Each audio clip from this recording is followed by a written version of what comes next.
I'm Megan Dunn. I work at Progress West Hospital. I'm an x-ray tech. I've been doing it for 12 years. This all started back in November, the day after Thanksgiving. I was in the shower. I just felt this lump on my left side and I didn't feel on the right side, so I knew that it was abnormal right off the bat. Talking with the ultrasound techs, they were like, "You're too young, like it might just be a cyst, just wait it out." When I got my mammogram, that's when I saw what my left breast looked like compared to my right, and I just knew that it was different. On the mammogram, it literally looked like someone splattered paint. I knew there was something wrong. But I do remember looking on my chart when the results came through, and all I remember fixating on is suspicious malignancy.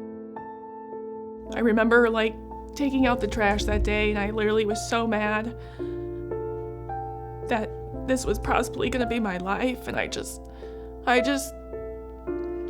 threw the trash bag up against the house and it broke everywhere, but I felt like I couldn't do anything. I just wanted to take a bat to anything because I felt hopeless. I started chemo January 3rd of 2024. Symptoms started right away. I just felt more sad or depressed. The hot flashes came right away. I would sweat through my sheets. The taste buds changed. My tongue became almost like sandpaper. My throat would feel like it's raw. Water tasted like salt water. I felt like I was almost kind of getting dementia. I couldn't remember what I was doing the next moment, and so I was trying to put my dirty clothes in the fridge or throw the TV remote in the trash can, and that was just embarrassing. The fatigue, I felt like I aged 60 years in a week. The body aches, the certain shot that I got once around, that caused a lot of joint pain. I just felt ugly. I started to lose my eyebrows and my hair started to fall out. I cried over my buzz cut falling out, which was sad.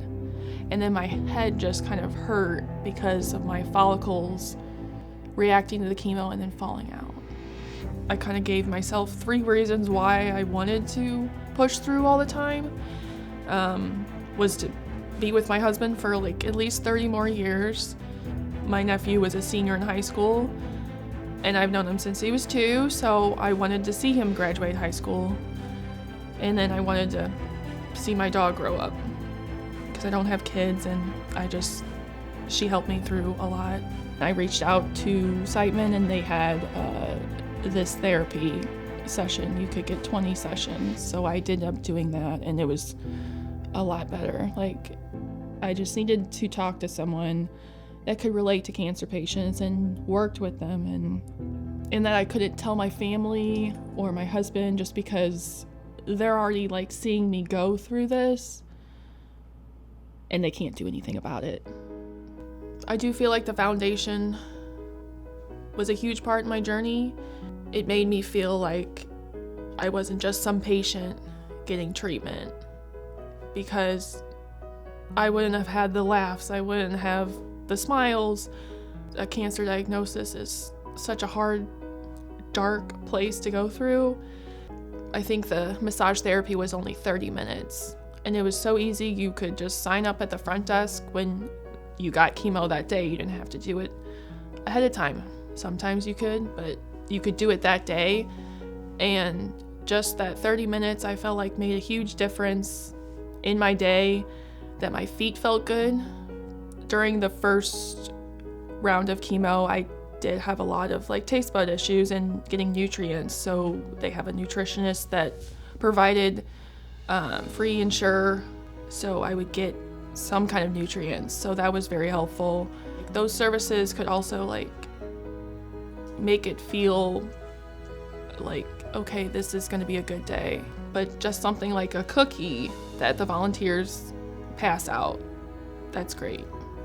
The day I felt like I was cancer-free or a breast cancer survivor was June 6, 2025, when I rang the bell for completing Kadcyla with my husband there, my nephew there, my mother-in-law, my mom, and they could see me be on this other side because they had been right there with me through it all.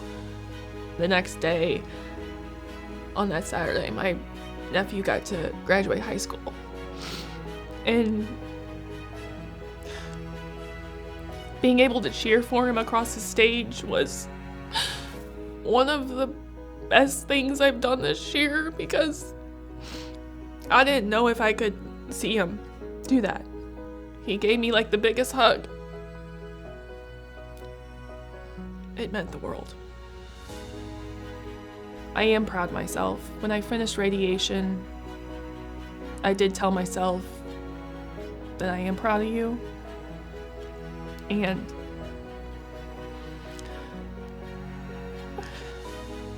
it wasn't your fault. And you're just doing what needs to be done, and do it with a smile. And you're gonna be okay.